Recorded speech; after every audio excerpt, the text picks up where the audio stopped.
Olá, está começando para a TV Mackenzie mais um Café Pensamento, o programa para aqueles que não têm medo de debate.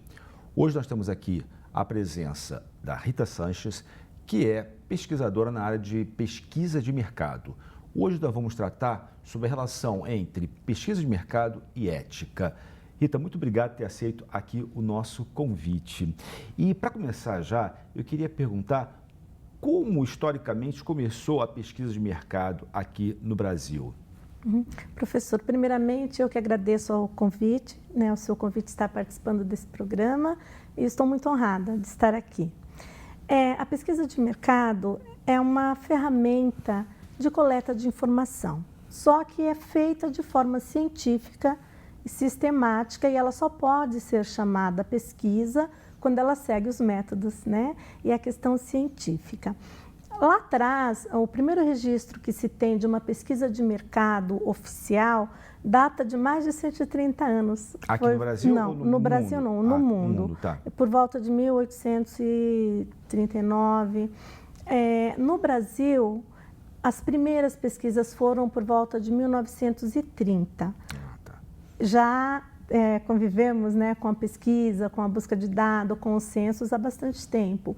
E o IBGE, que é aí o nosso maior instituto nas questões sociais e censitárias, ele se estabeleceu por volta de 1937. Tá. A década de 40 foi bem expressiva, porque foi a entrada do IBOP e o nascimento dos estudos Marplan, já no finalzinho da década de 40.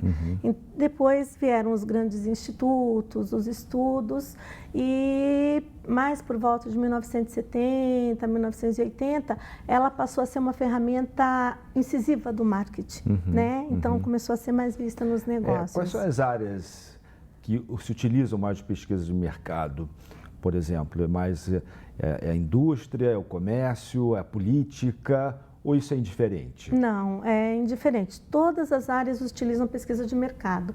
Ela serve para os interesses públicos, sociais, e ela serve para os interesses particulares das empresas, De certa forma, as grandes empresas, os grandes nomes, as grandes marcas, já não tomam nenhum passo sem consultar, Sem consultar o consumidor, sem avaliar um produto, uma embalagem, uma marca. Então, todos os grandes fabricantes em todas as áreas, a área de cosmético, automobilístico, serviços, mercado, financeiro, banco, todas as áreas se utilizam da pesquisa de mercado e as questões sociais também, tanto política como comportamento social de maneira geral.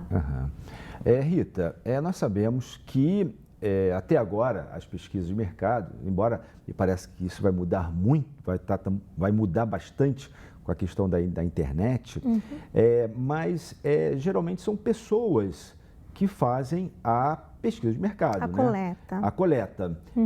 Como é que é a formação desse pessoal? Por que eu estou falando isso? Você falou, olha, nós temos bases científicas, na área da matemática, enfim, mas só que tem que o humano que colhe, que faz, que leva as perguntas e que colhe, que faz esses questionários. Quem é esse profissional? Então, a pesquisa de mercado, ela é uma atividade multidisciplinar. Ela envolve sociólogos, psicólogos, economistas, estatísticos, fortemente os estatísticos, matemáticos, então publicitários, Então ela é uma tarefa multidisciplinar. O que ocorre é que quando ela nasce para efeito das amostras, definir cotas e o que será feito estatisticamente com esse resultado, ela envolve todos esses profissionais.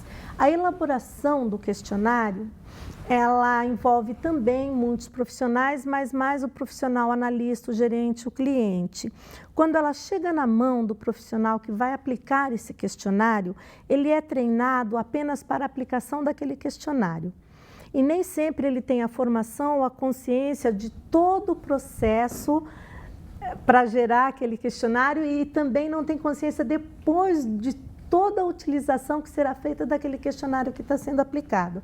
Então, infelizmente, na etapa da coleta, há uma formação, um treinamento, nem seria uma formação, um treinamento específico para a aplicação do questionário.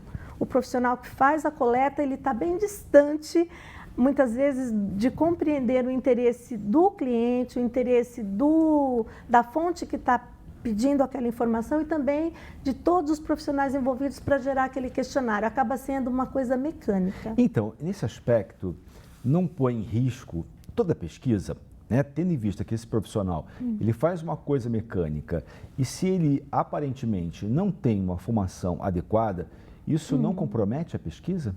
É como o questionário, ele é elaborado de uma forma bem sistemática, né? O entrevistador que está coletando, ele é treinado para perguntar dentro daquele critério. Então, assim, toma-se muitos cuidados para que nessa etapa da coleta, ele se concentre nessa busca de dados, nessa pergunta e resposta disso. E a própria indústria de pesquisa de mercado tem meios e tem formas de verificar se esse trabalho está sendo feito corretamente. O mundo ideal seria que todos os entrevistadores tivessem o domínio de amostras, de metodologias, de conhecimento estatístico, mas ele é treinado para a forma da pergunta que ele vai fazer, para o tipo de pesquisa que ele vai fazer. Os institutos, de maneira geral, tomam esses cuidados, né? Mas a garantia de 100% de que não haja comprometimento nesse momento tão precioso que é o da coleta, que é o contato com o entrevistado, é a hora que esse questionário vira realidade, essa garantia de 100% não existe. Nesse aspecto, então, não levaria a algum tipo de problema ético quando isso não ocorre, né? Ou seja, quando esse coletador não faz a ação que deveria de fazer na hora da coleta? Sim, há um comprometimento ético, um forte comprometimento ético. O Código de Ética de Pesquisa de Mercado, que foi elaborado pela ESOMAR, que é a nossa entidade global de pesquisa, ela tem neste código estabelecido os critérios éticos que devem ser seguidos. O primeiro e principal deles está sempre voltado para a proteção do entrevistado. No momento da entrevista, que é não mudar as opiniões desse entrevistado, não constranger esse entrevistado com perguntas que ele não possa responder, informá-lo de que a qualquer momento ele pode parar de responder aquela pesquisa se ele se sentir invadido. Então, a proteção do entrevistado. Agora, se o instituto, a empresa ou o pesquisador não tomar os devidos cuidados no treinamento do entrevistador que está coletando, sim, há um comprometimento ético, né? Nesse sentido. E aí, nesse aspecto, agora, eu queria saber, tudo bem, desse profissional, digamos assim, que faz a finalização, entre aspas, da pesquisa, mas na elaboração, né? Muitas das vezes, por exemplo, quando se fala do conceito de classes sociais, né? Para se pertencer a uma classe tem que ter televisão, ter quantos banheiros, mas isso será que reflete, de fato, o público-alvo? Sempre existiu uma forma de se estudar em grupos, né? Então, há vários critérios no mundo inteiro para se reunir esse grupo e poder estudá-lo de uma forma conjunta. A primeira questão é, a pesquisa de mercado, ela acontece de uma forma quantitativa, quando eu estudo esses grupos e busco uma forma mais estatística, né, buscando dados estatísticos, e a qualitativa. Quando eu faço a pesquisa qualitativa, eu busco mais os aspectos comportamentais, de sentimento, de percepção das pessoas. E nessa pesquisa, nem sempre os dados de classificação do Critério Brasil são os que comandam o olhar desse estudo. Quando eu faço um estudo quantitativo, no Brasil, o critério que é utilizado é o Critério de Classificação Econômica Brasil. E ele é feito... Como é que é esse critério? Esse critério foi feito por estudiosos, por estatísticos, por estudiosos em pesquisa de mercado. Mas não tem nada a ver com o IBGE, por exemplo. O IBGE também usa o dado de classificação Critério Brasil. E esse critério faz a classificação por posse de itens, de bens de consumo. Então, ele é um padrão do Brasil.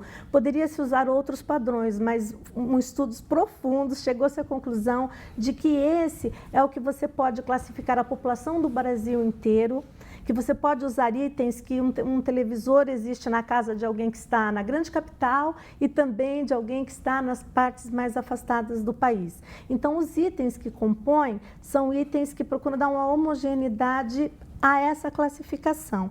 Este dado, ele mesmo diz que ele não serve para todos os estudos e nem para todas as interpretações. Ele é uma forma de classificar os grupos através do seu poder de compra e do seu poder de consumo e dos itens que ele tem dentro do seu domicílio. Tipo o quê?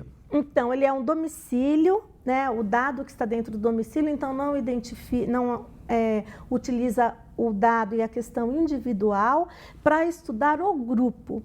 Então, se utiliza a escolaridade do chefe da família, que você já vê até que ponto aquela pessoa teve ou não acesso à educação, os itens que mostram o poder de compra para o consumo. Como por exemplo? Como, por exemplo, agora os dados foram revistos e depois de quase 30 anos não se pergunta mais rádio e televisão, porque a rádio e televisão se tornou um bem comum. Né? Ele já não serve mais para classificar uma pessoa como parâmetro, mas se pergunta o número de banheiros no domicílio, o grau de escolaridade do chefe da família, itens de consumo como máquina de lavar roupas, DVD, automóvel, empregados no domicílio. Então, esses itens mostram em que situação de poder de consumo está. Alguém que tem todos na família ou o chefe da família tem superior, ele tem um número de empregados, ele tem um número de banheiros, ele tem um número de domicílios, ele está dentro de um grupo diferente daquela pessoa que não tem o automóvel, ele utiliza o transporte público, que o chefe da família só teve acesso a um grau de instrução fundamental e mostra essas diferenças, mas ele mesmo não se classifica para estudar todas as pessoas e todos os assuntos. É apenas uma forma de se agrupar e reconhecer o poder de consumo. Rita, você fez um trabalho, né, uma pesquisa a respeito dos problemas na área de pesquisa de mercado, naquilo que diz respeito à ética. Eu queria que você falasse um pouco sobre essa sua pesquisa, mas depois do nosso intervalo. Ok. E você já sabe, continue aqui com a gente no Café Pensamento.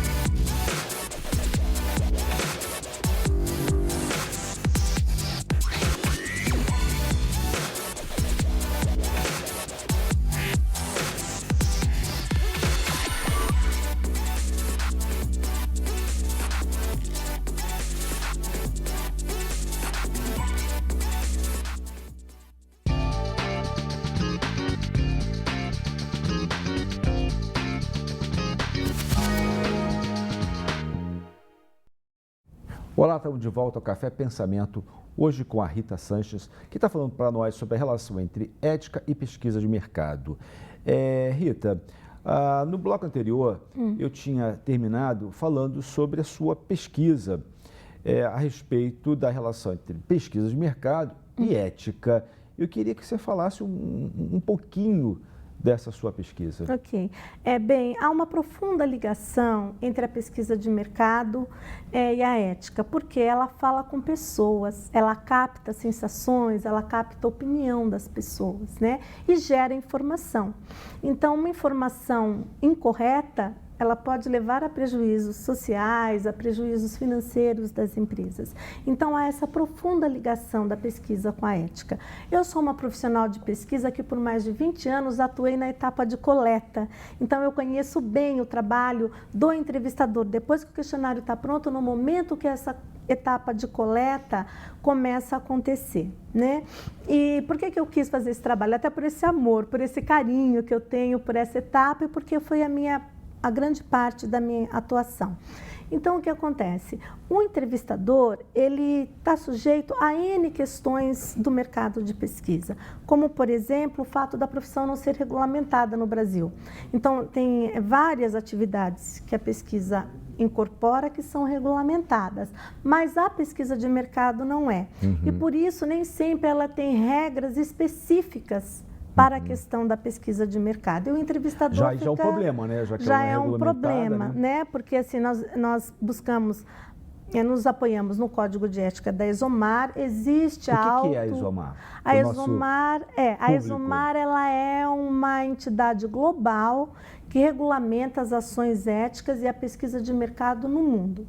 No Brasil, nós temos a ABEP, que é a Associação das Empresas de Pesquisa, e dentro da ABEP, profissionais respeitadíssimos que fizeram a autorregulamentação para o Brasil. E temos também a SPPM, que é a Associação dos Pesquisadores, que se direciona pelo mesmo Código de Ética da autorregulamentação. Então, o que interfere na ética do profissional? Primeiro, por ela não ser regulamentada, ela absorve uma mão de obra autônoma, uma mão de obra freelancer, ela está sujeita a demandas do mercado, né? A pesquisa de mercado ela oscila muito, há períodos que há muito trabalho, né? Então, esse profissional normalmente é um profissional informal. E toda vez que você tem uma mão de obra na informalidade, isso de alguma forma afeta a qualidade do trabalho que está sendo realizado. Né? Apesar que no estudo que nós realizamos lá para a USP, mostrou que os profissionais, alguns dizem que eles só fazem bico, que é informal e que é bico, mas 58% deles estão há mais de 10 anos na atividade, já passaram por mais de 3 institutos. Então, são profissionais que eles mudam muito de um instituto para o outro, conforme tem trabalho, mas que eles permanecem na atividade. Vão mudando de instituto, vão mudando de atividade, mas permanecem na atividade. Uma questão bem importante também é que nós buscamos os conceitos de ética. Quando começamos a trabalhar, a primeira pergunta do questionário, eu fiz um trabalho com os profissionais de pesquisa. Perguntei, o que é ética para você? Ele diz, ou seja, o seu questionário, quer dizer, a sua preocupação na sua pesquisa é perguntar para esse profissional o que é ética. Ética, né? Para ele, no trabalho dele. Como ele vê a profissão dele, né? E só com o profissional de campo, da etapa de coleta. Então, a primeira pergunta é o que é ética para você? E aí vieram os conceitos de respeito, honestidade, idoneidade, convivência social. E quando eu perguntei, e o que é ética na sua atividade? Os mesmos conceitos, o que me deu muita alegria, né? Quer dizer, ele consegue reconhecer na sua profissão esses mesmos conceitos, que foi respeito ao cliente, sigilo das informações, respeito aos entrevistados, não mudar a resposta dos entrevistados, né? E perguntamos o que pode ser feito para manter a ética. E eles disseram regulamentar a profissão, as pessoas que fazem os questionários, que elaboram os questionários, reconhecerem a dificuldade de um questionário muito grande ou de um questionário mal elaborado, onde a pergunta não está sendo feita da maneira que todos possam aplicar e obter a resposta. Se eu quero saber se alguém tem filhos, eu não pergunto se ela é casada. E se eu quero saber que horas são, eu não pergunto se a pessoa tem relógio.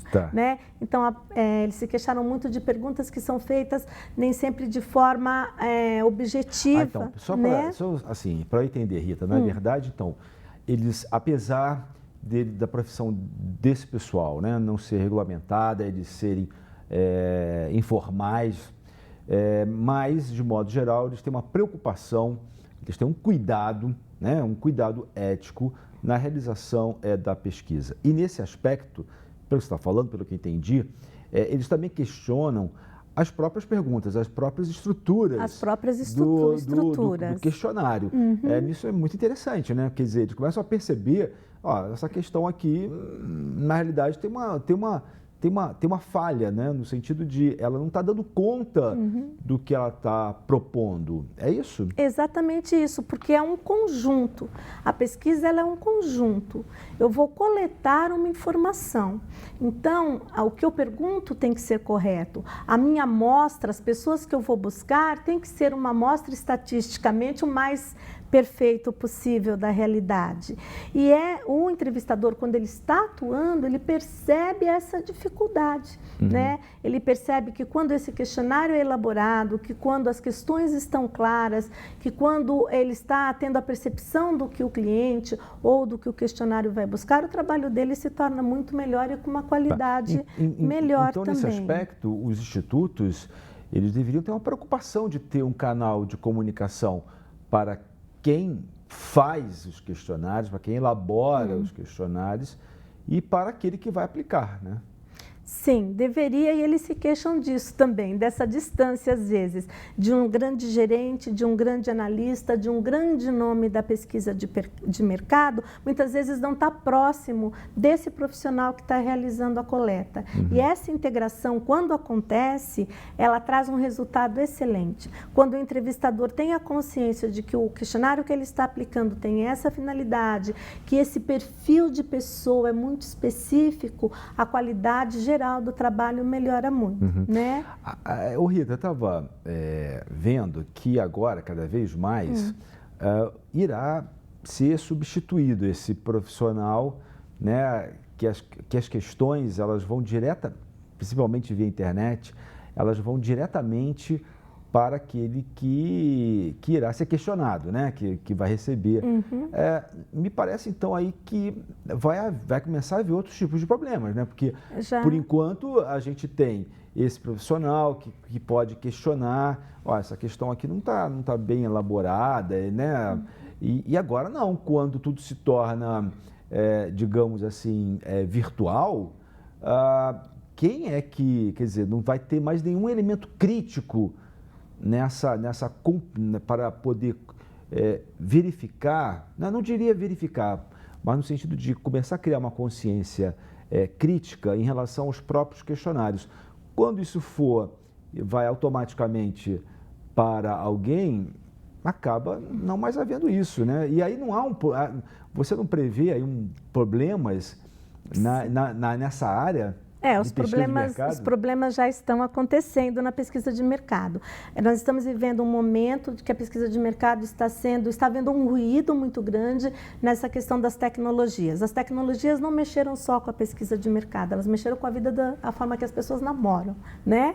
E como a pesquisa de mercado capta o comportamento social, ela está também sendo afetada pela tecnologia. Então, são algumas questões. A primeira delas é a pesquisa de mercado tem que se modernizar, porque se as pessoas se comunicam pela tecnologia e ela fala com pessoas, ela tem que alcançar as pessoas. Segundo, há aí um ruído grande com relação a esse profissional da coleta, que nós não precisamos mais do papel dele neste momento de realizar a coleta.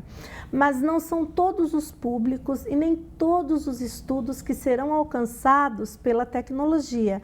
Ao público que não é internauta, há questões e estudos que não se conseguem respondendo uma pesquisa via internet, respondendo via computador.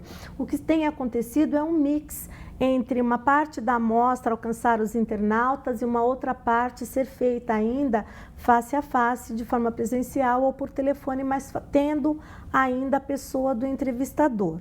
E aí a pesquisa está mexida com isso, porque o que acontece? Você não pode elaborar o mesmo questionário para o internauta, que 10 minutos é um tempo precioso, então aquele questionário de 30 minutos, ele não serve.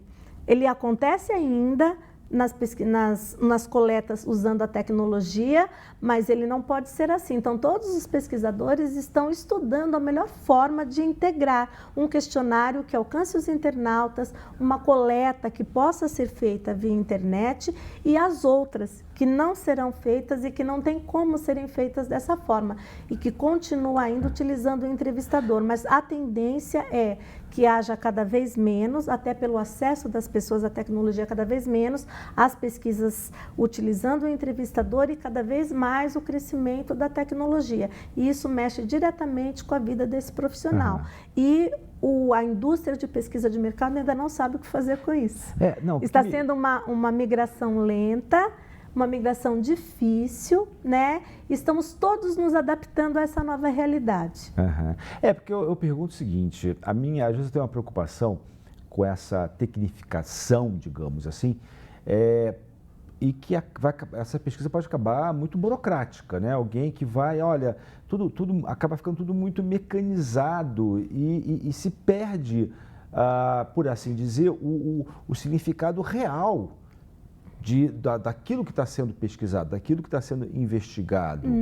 Ou é ingenuidade da minha parte? Não, não é ingenuidade da sua parte. Se eu quero somente saber qual é o seu celular, a marca, a sua operadora e se a sua forma de contratar o serviço é pré ou pós-paga, uma pesquisa eletrônica responde perfeitamente. Se eu quero saber as dificuldades que você tem, os serviços que você necessita, como é que está a sua relação com este aparelho que está na sua mão, a pesquisa eletrônica não responde. Então, assim, as questões que vão falar do comportamental, que vão entrar no âmago mais aprofundado dos estudos, a tecnologia ainda não responde. Por isso que eu te digo que não vai acabar a pesquisa pessoal, a pesquisa telefônica, a pesquisa qualitativa. Eu creio que a tecnologia vai ser uma forma de apoiar a pesquisa. Porque se eu falar para você onde você está agora, fotografe o lugar que você está e você está com o seu celular, eu tenho uma informação real daquele momento. E isso é muito bacana, utilizar para isso. A pessoa toma um medicamento, fotografe todas as vezes que você utiliza esse medicamento. É a tecnologia apoiando a pesquisa. Agora, para alguns estudos, eu acredito que a tecnologia não vai cobrir, não é ingenuidade não. Eu acredito que eles vão caminhar junto, haverá um crescimento, mas não vai terminar, não vai deixar de existir. Até porque essa questão do sentimento, da postura, do comportamento, das percepções, a tecnologia ainda não capta. Que bom! Que bom! Rita, muito obrigado pela sua entrevista e eu gostaria de agradecer a você que tem nos acompanhado e até o próximo Café Pensamento.